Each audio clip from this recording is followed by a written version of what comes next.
I had always been fascinated by the Rocky Mountains, with their soaring peaks and rugged landscapes.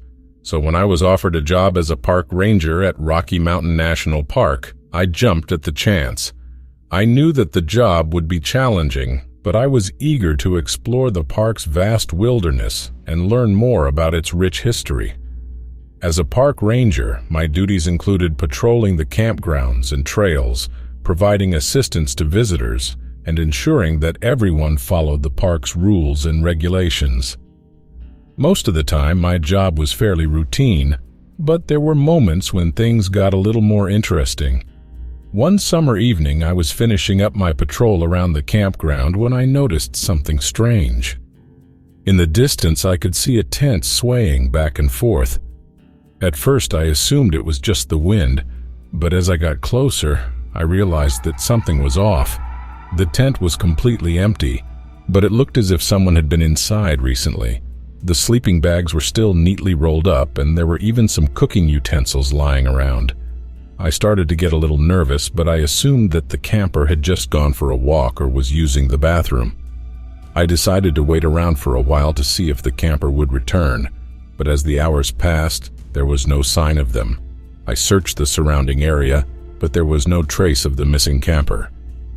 It was as if they had simply vanished into thin air. As the night grew darker, I started to feel increasingly uneasy. I couldn't shake the feeling that something was watching me, and I had the distinct impression that I was not alone in the woods. That's when I started to hear strange noises coming from the forest. It sounded like footsteps crunching on the leaves, but when I shone my flashlight in the direction of the sound, there was nothing there. Suddenly, I heard a loud snap, and I spun around to see a figure standing in front of me.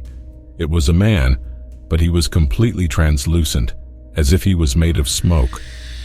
I froze in terror as the ghostly figure spoke to me. He told me that he had been camping in this area for years, and that he had seen many strange things during his time in the woods. He told me that the forest was haunted by the spirits of those who had died there, and that I needed to be careful. After a few more moments, the ghostly figure vanished into thin air, leaving me standing there alone in the dark. Over the next few days, I couldn't stop thinking about the disappearing camper and the ghostly figure I had seen. I tried to tell myself that it was all just my imagination, but deep down, I knew that something strange had happened that night. I decided to do some research into the history of the park and its surrounding areas. I discovered that the Rocky Mountains had a long and rich history, dating back thousands of years. The park was home to many ancient Native American tribes who had lived in the area for generations. There were also many stories of pioneers and settlers who had braved the rugged wilderness to make a new life for themselves. As I delved deeper into the park's history, I started to uncover some unsettling stories. There were tales of missing hikers and campers and rumors of strange, unexplained phenomena that had occurred in the area for centuries. One story in particular caught my attention. It was the story of a camper who had disappeared without a trace a few years earlier. According to the official reports, the camper had gone out for a walk and never returned. Despite an extensive search of the surrounding area, no trace of the missing camper had ever been found. I couldn't help but compare this story to my own experiences with the disappearing camper. I started to wonder if there was a connection between the two incidents. As the weeks went by, I continued to patrol the park, always keeping an eye out for anything unusual. But nothing out of the ordinary happened, and I started to wonder if the whole thing had just been a figment of my imagination. That is, until one night, when I was on patrol in a remote part of the park. As I was making my way through the woods, I suddenly came across a campsite that looked oddly familiar.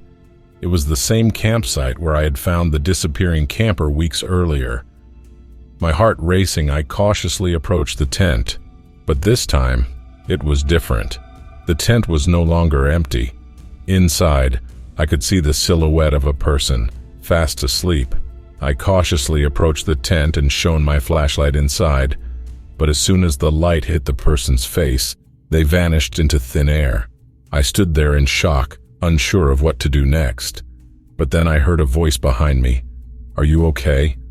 I spun around to see another park ranger standing behind me. I must have looked confused because he quickly explained that he had been sent to check up on me. As we talked, I told him everything that had happened over the past few weeks. To my surprise, he didn't seem all that surprised. In fact, he told me that he had heard similar stories from other park rangers who had worked in the area. As we made our way back to the main campsite, the other ranger explained that the Rocky Mountains were known for their paranormal activity. He told me that many people had reported strange sightings and unexplained phenomena in the area over the years. I realized then that my experience with the disappearing camper was just one of many strange occurrences in the Rocky Mountains. And while I still couldn't explain exactly what had happened, I knew that there was something supernatural at play in the park. Years later, I still think about that night in the woods, and while I never had another encounter quite like it, I know that the Rocky Mountains will always hold a special place in my heart. Even if they are haunted by ghosts and spirits, there is something undeniably magical about their rugged beauty and untamed wilderness.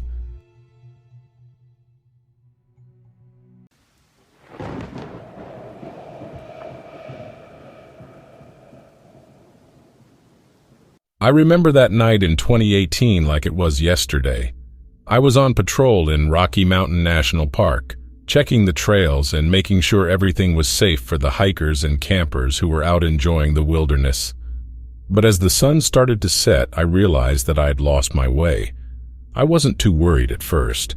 I had been patrolling the area for years, and I knew the trails like the back of my hand. But as the darkness set in and the cold started to seep through my uniform, I started to panic. That's when I heard it, a faint sound in the distance. At first, I thought it was just my imagination, but as I followed the sound, it started to get louder and clearer. I stumbled through the woods, tripping over rocks and branches as I followed the sound. And then, finally, I saw it, a flashlight shining in the distance. I ran towards the light, calling out for whoever was there, and that's when I found them. 2 hikers, lying on the ground, motionless. At first, I thought they were just sleeping, but as I got closer, I realized the truth. They were dead, and they had been dead for a while. I don't remember much about what happened next. I must have called for backup because soon there were other rangers on the scene. They took over the investigation and I was sent home, told to take some time off to recover. But I couldn't stop thinking about what had happened that night. How had those hikers died? And why had I stumbled upon their bodies in the middle of the wilderness? Over the next few weeks, I found myself digging deeper into the case. I talked to other rangers who had been on the scene, trying to piece together what had happened. But the more I learned, the more confused I became. There were no obvious signs of foul play. The hikers hadn't been attacked by an animal, and there were no weapons or signs of struggle at the scene. It was like they had just died. I started to wonder if there was something supernatural at play. Maybe they had encountered something in the wilderness that had killed them. But then again, that seemed like a stretch. I had been patrolling the area for years, and I had never encountered anything like that. Still, I couldn't shake the feeling that there was more to this story than met the eye. And then, one day, I had a breakthrough. I was going through some old case files when I came across a report from another park ranger who had patrolled the area years earlier. In the report, he had talked about a strange phenomenon that he had encountered in the wilderness. He called it the Whispering Woods. According to the report, the area was known for strange sounds and whispers that seemed to come from nowhere. The ranger had dismissed it at the time, thinking it was just his imagination. But now, after what had happened with the hikers, I wondered if there was more to this Whispering Woods than met the eye. I started to research the area, talking to locals and other park rangers who had worked in the area. And what I found shocked me. There were countless stories of strange happenings in the wilderness. From unexplained disappearances to sightings of strange creatures, the area was rife with supernatural activity. And the more I dug, the more I realized that the hikers' deaths might not have been an isolated incident. Years later, I still think about that night in the woods, and while I may never know exactly what happened to those hikers, I know that there is something strange and otherworldly at play in the wilderness of Rocky Mountain National Park. I couldn't ignore the feeling that something was calling out to me, urging me to uncover the truth. So I decided to take matters into my own hands and conduct a solo investigation. I started by revisiting the site where the hikers had been found. The area was eerily silent, as if the forest was holding its breath, waiting for me to uncover its secrets. As I walked through the dense woods, I suddenly heard a faint whisper. I froze, my heart pounding in my chest. It sounded like a voice, but I couldn't make out the words. I followed the sound, my instincts leading me deeper into the woods. The whispering grew louder and louder until it was like a chorus of voices surrounding me. And then I saw her, a woman, standing in a clearing, her back to me. She was dressed in an old-fashioned dress, her hair pulled back in a bun. I couldn't see her face, but something about her seemed familiar. I called out to her, but she didn't respond. She just stood there, unmoving, as if she was waiting for something. I approached her slowly, my hand reaching out to touch her shoulder, but just as my fingertips grazed her dress, she disappeared into thin air, leaving me alone in the clearing. I was left feeling shaken and confused. Who was she? What did she want? And how did she vanish into thin air like that? Over the next few weeks, I continued my investigation, delving deeper into the mysteries of the Whispering Woods. I spoke to locals and park rangers, and I even reached out to paranormal investigators for help. But the more I learned, the more I realized that the truth was even more terrifying than I had imagined. The Whispering Woods were home to an ancient evil, a malevolent entity that had been terrorizing the wilderness for centuries. The entity fed on fear and desperation, luring unsuspecting hikers and campers deeper into the woods with its whispers. And once it had them in its grasp, it would consume their souls, leaving their bodies to rot in the wilderness. I knew then that I had to do something to stop it. I teamed up with a group of paranormal investigators, armed with holy water, sage, and other tools to fight the evil. Together, we entered the woods, calling out to the entity and challenging it to face us. And as we stood there, surrounded by the whispers and the darkness, something happened. A bright light appeared in the distance, growing brighter and brighter until it engulfed us all. And when it dissipated, the entity was gone, banished from the woods for good. The woods were never the same after that. The whispers stopped, and the darkness lifted, replaced by a sense of peace and tranquility. And while the memories of that night will stay with me forever, I take comfort in knowing that the wilderness of Rocky Mountain National Park is safe once more.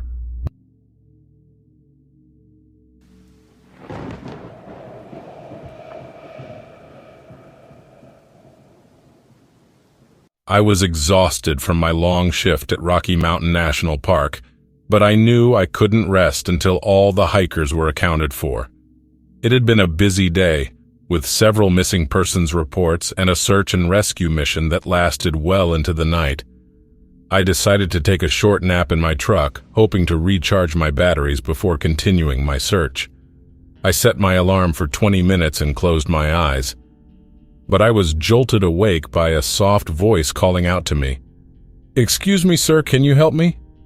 I rubbed my eyes and looked out the window, expecting to see another hiker in need of assistance. But what I saw made my blood run cold. There was a little girl, no older than 6 or 7, standing outside my truck. She was dressed in a white nightgown, her hair a mess of tangled curls, and her eyes, oh her eyes. They were black as night with no visible pupils or irises. I was paralyzed with fear, unsure of what to do. Was this some sort of trick, a hallucination brought on by exhaustion, or was I face to face with something truly supernatural? The girl spoke again, her voice soft and pleading. "Please, sir, can you help me find my mommy? I've been lost for so long." I looked around, but there was no sign of anyone else in the vicinity. How had this little girl gotten out here in the middle of the park, dressed in her nightgown with no parent or guardian in sight? I hesitated, unsure of what to do, but then something inside me stirred, a deep sense of compassion and duty, ingrained in me from years of service as a park ranger. I stepped out of my truck, keeping a safe distance from the girl. "What's your name, sweetie?" I asked, trying to keep my voice calm. "Emily," she replied, her eyes never leaving mine. "Emily, I'm going to help you find your mommy, okay?" I said, taking out my radio to call for backup, but as I spoke into the radio, I realized something strange. My voice was echoing back to me as if I was speaking into a void, and when I looked up, I saw that the girl was gone, vanished into thin air. I was left standing there, alone in the darkness, wondering if what had just happened was real or a figment of my imagination. But the next day, I received confirmation that it was all too real. A search and rescue team found the body of a little girl named Emily, who had gone missing in the park nearly a year ago. Her body was found several miles away from where I had encountered her, and there was no sign of foul play. As I was exploring the depths of the mine, I stumbled upon a strange and ancient artifact. It was unlike anything I had ever seen before, and it seemed to pulse with a strange energy. Intrigued, I picked up the artifact and examined it more closely, and then, suddenly, I was transported to a different time and place. I found myself standing in a lush and verdant forest, surrounded by a tribe of Native Americans. They looked at me with curiosity and suspicion, and I realized that I had been transported back in time to witness the massacre that had led to the curse. As I watched, horrified, the white settlers attacked the peaceful tribe, killing men, women, and children with brutal efficiency. The treasure was taken, and the curse was born. But then, something even more shocking happened. I saw myself in the vision, standing among the white settlers and participating in the massacre. I was filled with a sense of overwhelming guilt and shame. How could I have been a part of something so heinous? And how could I have ever thought that the treasure was mine to claim? As I was transported back to the present, I realized that the curse had been a punishment for my past sins, and the only way to lift the curse was to make amends for what I had done. With a heavy heart, I returned to the Native American tribe, seeking forgiveness for my past actions. They were hesitant at first, but as I told them my story and showed them the artifact, they started to believe me. Together, we performed a ritual to lift the curse, and I felt a weight lifted off of me. The ghosts of the past were finally at peace, and I knew that I had finally made amends for my past mistakes. But as I walked away from the tribe, I realized that I had also lost something important. The treasure may have been cursed, but it was also a symbol of my dreams and aspirations, and now it was gone forever. But I knew that it was a small price to pay for the redemption that I had found. And as I walked away from the mine, I knew that I had finally found a way to put the past behind me and to move on to a brighter future.